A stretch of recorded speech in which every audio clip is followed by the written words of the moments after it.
Здраво на сите што не гледаат. Благодарение на Refotm и Pixplus, ние двајцата бевме први во Македонија што имавме можност да го тестираме Nikon Z9 пред нова година.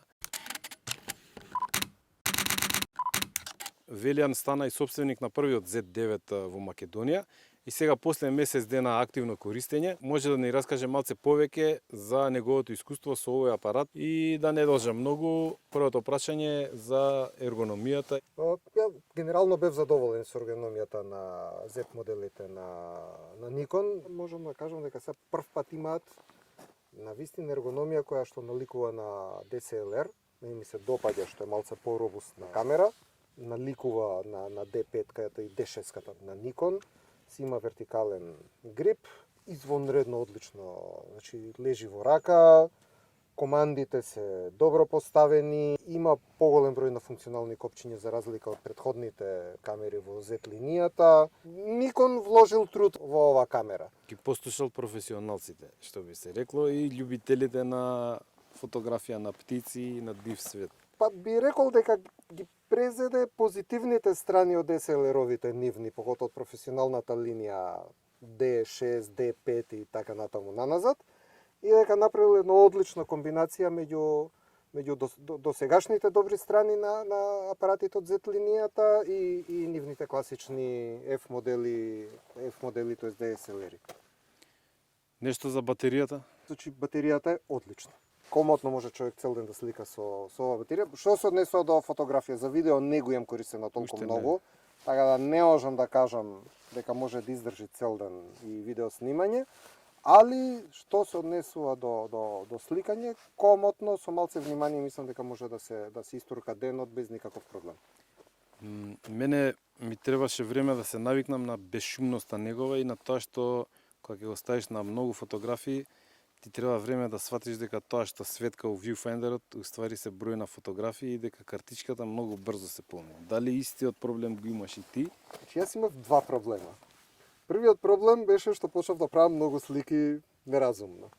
Другиот проблем кој што не го очекував е да ми се деси да немам уопште направено фотографија. Тоа ми се случи првиот ден кога го фатив рака од почетокот. Дека се навикнав на начинот на кој што он сигнализира дека има нешто направено, ми се има случувано да го притиснам, да притиснам шатерот, а у суштина да имам притиснато доволно.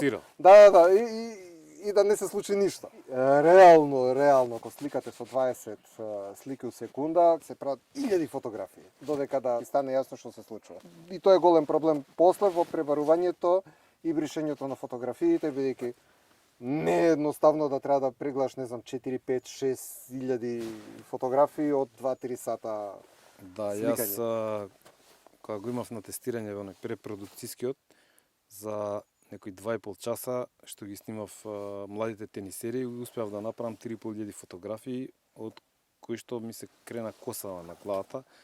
Знаејќи дека сензорот на овој апарат е 45,7 мегапиксели, дали си почувствувал некој проблем, например, кога правиш односно кога правиш многу фотографии додека пратиш некоја птица во запишување на фотографијата, на картичките, некоја специфика во однос на картичките? Прв пат имаме случај каде што брзината на запишување на фотографиите повеќе зависи од картицата отколку од баферот. Значи, правењето на фотографиите и трансферот на фотографиите до картицата одеднаш не е проблем. Проблем е минималната брзина на запишување на податоци што има картицата. Значи, ако има некој намера да има подолги брстови, како ти во значи јас ако треба некој подолг лет, ако сакам да следам, значи 7, 8, 10 секунди, можда и повеќе, дај Боже да се задржи околу мене да врти, тоаш мора да се користат најбрзите картици. За тие што не им е тоа толку битно, него им требаат 20 до 40 фотографии при едно окинување, било која картица ќе заврши работа. Верувам дури XQD, иако не сум пробал XQD картицата што имам се уште. Би сакал да те прашам за твоето искуство со Z9-ката, со неговиот аутофокус, кој што ја имав прилика на овој тренинг на тенисери да видам дека е во однос на Z7-цата 1, што ја имам ја, голем исчекор, бидејќи многу лесно ги пратеше очите на тенисерите. Бидејќи бев сигурен во фокусот дека ќе биде окото, можев поише да се сконцентрирам на самата композиција на фотографијата, него ли да баркам јас дали е точно, дали е и во твојот случај исто така малце си послободен и му веруваш на аутофокусот. Да, значи, што се однесе до аутофокусот кај Никон имат направено многу голем исчекор. Не е магично, никој да не очекува дека секогаш ќе фати све и дека ќе биде на окото. Че си има своји проблеми, али реално, доколку нешто не излезе како што треба, најголеми се шансите дека е грешката кај користникот, кај фотографот. Значи ми се има случувано 100% од фотографиите да бидат остри. Од самиот почеток до крајот, додека држам окинувањето, све да биде остро. За прв пат точно знаеш каде е фокусот. Дали е на крилото, на пашката, на главата, на окото. И се гледа дека аутофокус системот се труди да го најде окото. И голем процент на фотографиите е на окото, иако е на птица. Аутофокусот работи навистина брзо. Значи не се споредува со Z7. Едноставно е друга категорија. Прашање е дали ви треба таков аутофокус, тоа е друга приказна. Али, ако вака ги споредуваме едниот со другот, нема простор за споредба сега за сега. Ја би рекол дека дури не може да се спореди ни со D500-ката, кој што исто го имав. Да, различен систем е веќе. Али работи едноставно подобро. Значи и побрзо и подобро работи. D500-ката имаше и се уште има одличен аутофокус. Али за разлика од Z9-ката, кај D500-ката или кај другите од F линијата, не си сигурен каде точно има изфокусирано. Да. Значи, овдека знаеш дека окото е или не е. И тоа ти пружа шанса доколку имаш време и да можеш да интервенираш, да промениш нешто за да биде навистина како што треба. Во фотографирањето на тенискиот тренинг, видов дека доколку се користи цел сензор, му треба малце поише време на апаратот да фокусира. Поучен од искуството со некои други брендови, ја го ограничив на 1/5 просторот на кој што апаратот треба да фокусира. И тука можам да кажам дека драстично се зголеми бројот на фотографии кои што се точно во око и многу полесно му беше на самиот апарат да фокусира. Сега тоа станува збор за луѓе, конкретно за спортистиве.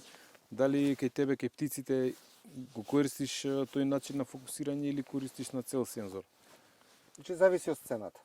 Ја лично најмногу ги користам 3D и то 1/5, тој large што е.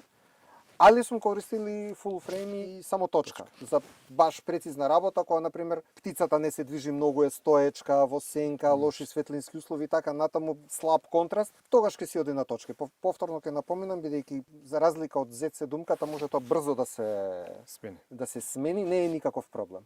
Тоа е можеби најголемата предност, едно од најголемите предности покрај аутофокус системот на оваа камера, е баш тоа што му дозволува на фотографот фино да ја подеси за своите потреби и што доколку се знаете камерата, мислам дугмињата која што точно прави, бара вежбање, многу е брзо работата и се чувствувате посигурни за време на работата бидејќи знаете дека едноставно дека функционира. Нема тука сомневање дека нема да има резултат. Пази да не падне звикона. Нема ќе биде спектакуларно. Z9 пред и после. Во ова видео го обработуваме аутофокусот само за фотографија. Бидејќи е релативно нов фотоапаратот и ергономијата е различна, со Велјан се договоривме да направиме некое друго видео малце покасно, каде што ќе може подетално да објасниме можностите и функциите на Z9-ката како видеокамера, односно како апарат кој што ќе се користи за видео.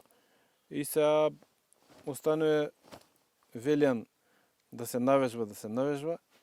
Да, ја се надевам дека за пар месеци веќе ќе имаме и доволно видеа веќе направено, уште малце времето да се подтопли, да има веќе повеќе птици за сликање, се подобро од временските услови.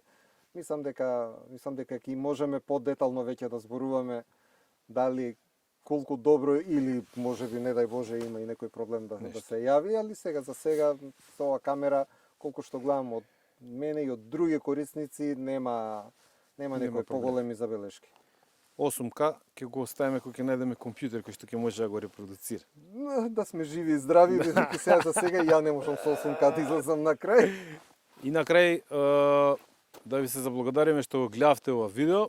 Ние двајцата се наоѓаме кај Цоцев камен, мене многу ми се допадна.